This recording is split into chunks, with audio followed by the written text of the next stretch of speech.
Good night, this is Fumi Sleepy Time Stories. Tonight's bedtime story is about to begin. Once upon a time, there lived a poor couple who had nothing in the world but a small shack. They made their living by fishing, yet their life was always full of hardship.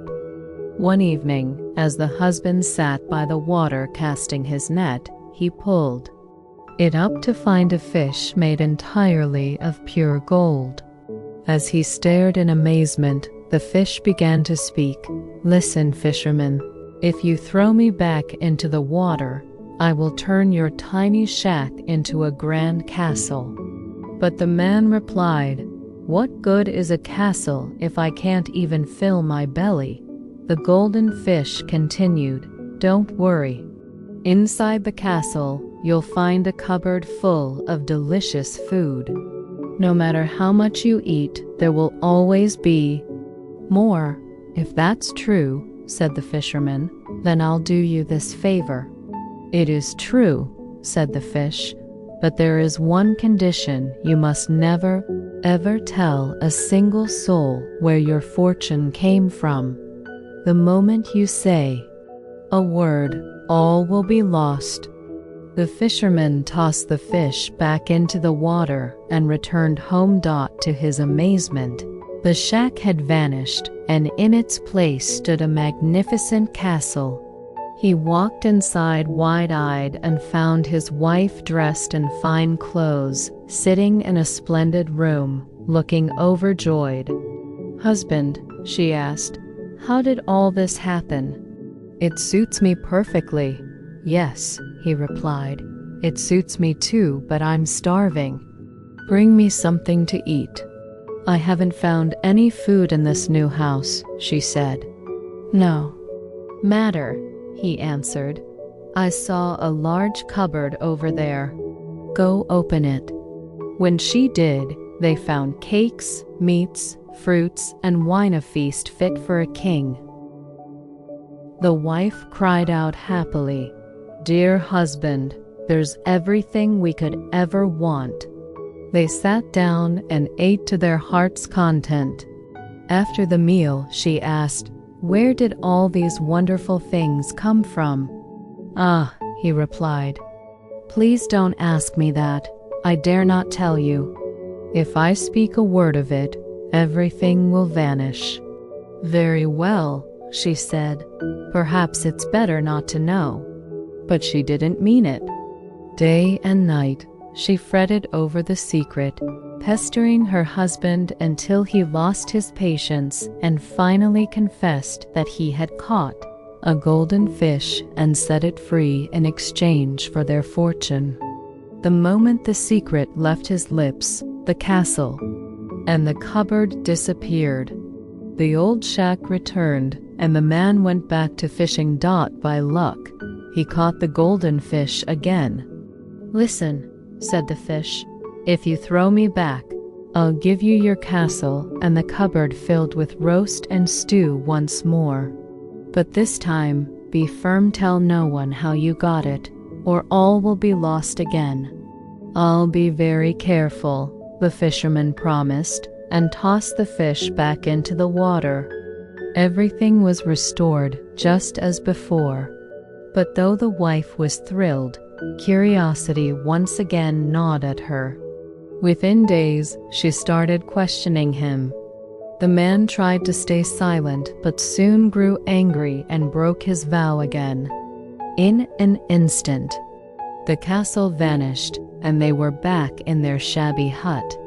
"There, now you've got what you wanted," he said. "And we're back to chewing on bones with no meat." "Oh," she sighed, "I'd rather live poor than suffer knowing nothing about such riches." So the man returned to fishing, and once more the golden fish landed in his net.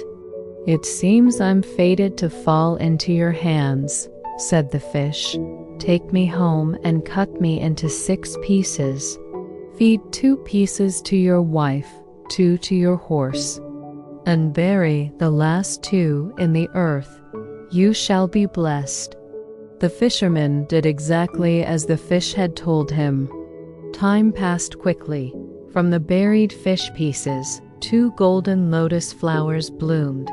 The horse gave birth to 2 golden foals, and the wife bore 2 sons with bodies of gold. The boys grew into strong, handsome young men, and the lotuses and foals flourished. One day, the sons said, "Father, we wish to ride our golden horses out into the world." The father sighed, "How can I let you go? How will I know if you're safe?" "The 2 golden lotuses are still here," they said.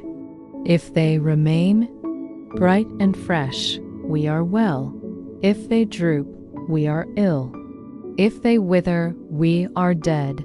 So the brothers rode out. They entered an inn where many people mocked them for their golden bodies. One brother, unable to bear the ridicule, returned home to stay with his father. The other rode on into a great forest. A passerby warned him, "It's dangerous to ride through here, bandits lurk inside. If you fall ill, they'll kill you for your gold." But the boy encouraged himself, "I must and I will ride through." He covered himself and his horse in bear skins to hide their golden forms and boldly entered the woods. Soon he heard voices. "Here comes one," said someone. Another replied, "Don't bother with that poor bear-clad fool. He's got nothing worth stealing." And so the golden boy safely crossed the forest. In a nearby village, he saw the most beautiful girl he had ever laid eyes on. At once, he was overcome by love and approached her. "I love you with all my heart. Will you marry me?" The girl loved him just as deeply and answered, "Yes. I will marry you and grow old by your side." They wed and lived happily. But when the girl's father returned home and heard his daughter had married, he asked, "Where is the groom?" They pointed to the boy still dressed in bear skins. The father grew furious. "A ragged man in a bear hide cannot marry my daughter," he declared, and tried to kill him. The bride pleaded, "He is my husband, and I love him truly." The father calmed down but was still suspicious.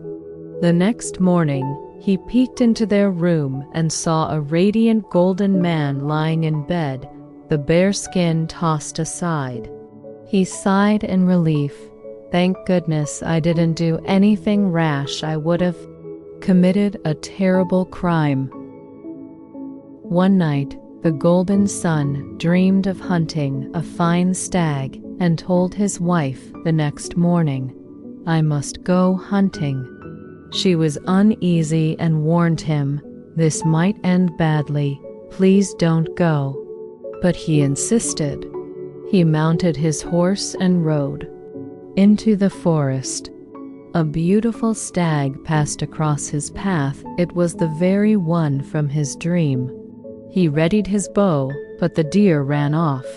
He chased it all day through brambles and over ditches until nightfall, when it vanished. He found himself standing before a small house. An old witch lived inside. He knocked, and she came out asking, "Why are you in the forest so late? Have you seen a stag?" He asked. "Yes, I know where it is," she replied. Just then, a little dog ran from the house and snarled at him. "Quiet, you nasty creature," he shouted. "Bark again, and I'll strike you." This enraged the witch, who cried, "You dare threaten my dog?" and instantly turned him to stone. Back home, the bride waited anxiously.